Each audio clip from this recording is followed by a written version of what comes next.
Hey guys, I just want to talk about the emotion of jealousy today and how I conquered jealousy. This has been a process, it's been a lifelong process. I'm not going to say it's easy and I'm not going to say there's some quick hack to doing it, but I'm going to share my experience of how I conquered jealousy. So, my first relationship was littered with jealousy. We were in a long distance relationship. We lived 2 hours apart. And I think that distance inherently created jealousy. I think probably for both of us. I can't speak for her. But, when you're not around the person for the whole week and you're 2 hours away and you only see him on weekends, it created jealousy. There's this guy at her work who I knew she was attracted to. And I don't know. There were things about him that I kind of wish I had. He was a bit taller than me. He was a bit calmer than I was at the time. I had a lot of anxiety back in the day.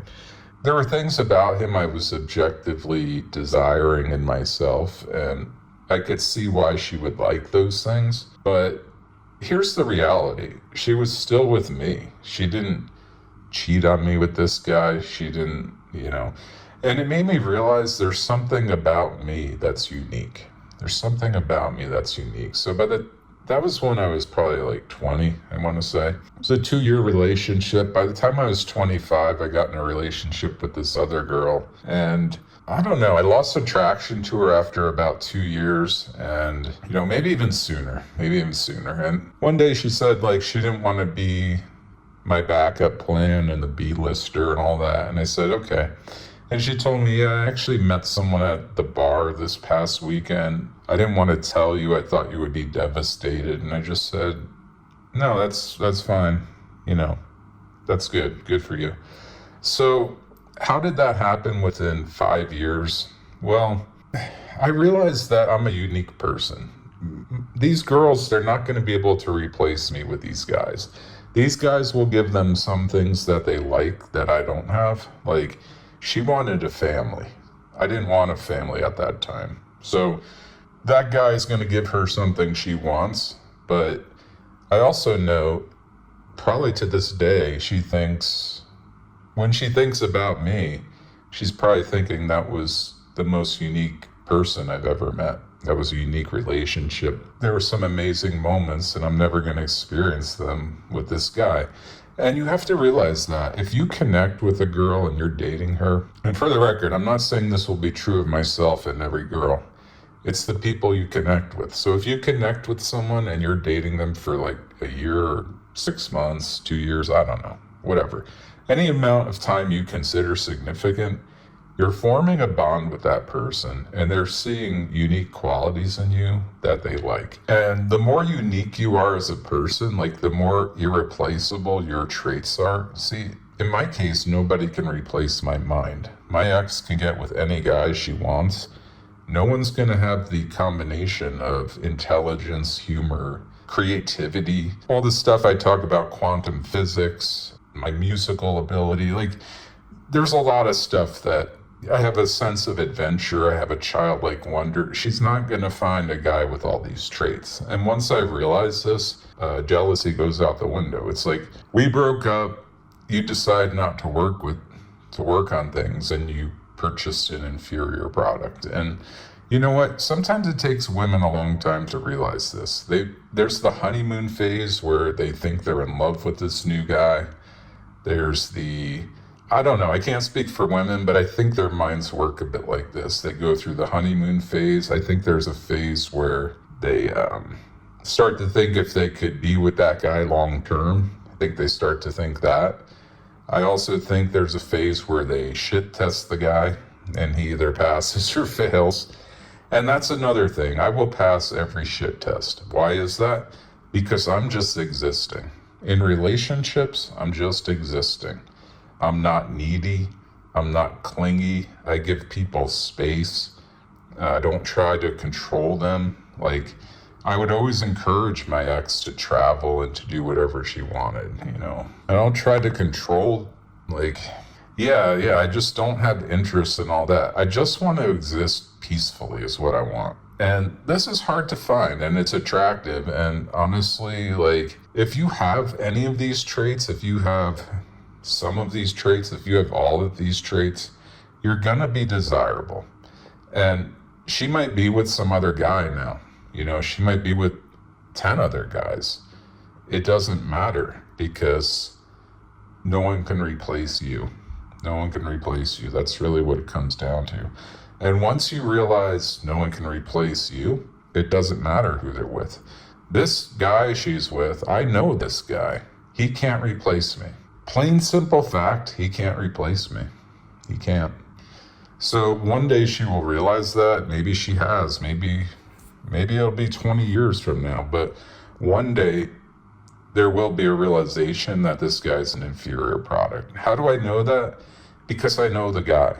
I know the guy. He was in my band. I don't want to talk shit or anything, but the guy was literally orbiting our situation. So he's an orbiter. Right away, an orbiter is low value. So, yeah. She might be with some other guy now who's higher value than this orbiter, but even so, that guy is not going to have the traits.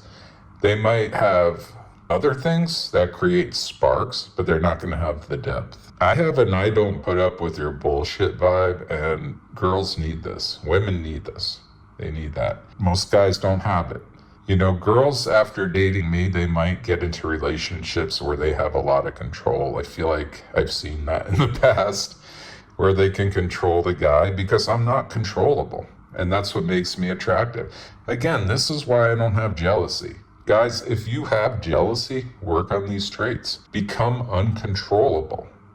And I don't mean like an anarchist. I mean like, don't let a woman's whatever control, don't let her chaos have any effect on your mind. When they come at you with that immature chaos, you just stand there like a pillar. You're like the rook on the chessboard.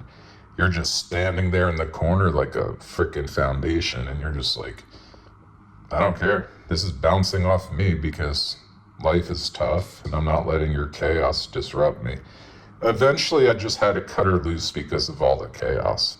So yeah, this is how you avoid jealousy. This is how you avoid it, by realizing what you bring to the table and realizing you're not replaceable. That's how you do it.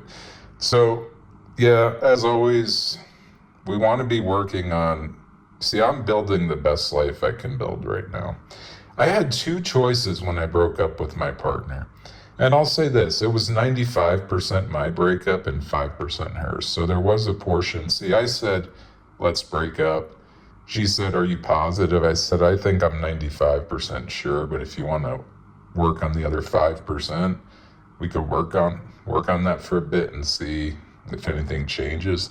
She agreed to that, and then in that time, she set up her new life. That's the kind of person I was dealing with. So, true colors revealed. The breakup wasn't totally me. Like I said, it was 95% me, but there was this portion that I was willing to try a little harder because we had so much time and energy invested. I thought a few extra months of trying wouldn't hurt. So yeah, even when you're the one doing the breakup, all this stuff is true. It's still difficult. I conquered the final pieces of jealousy in this last breakup. That's why I wanted to make this video.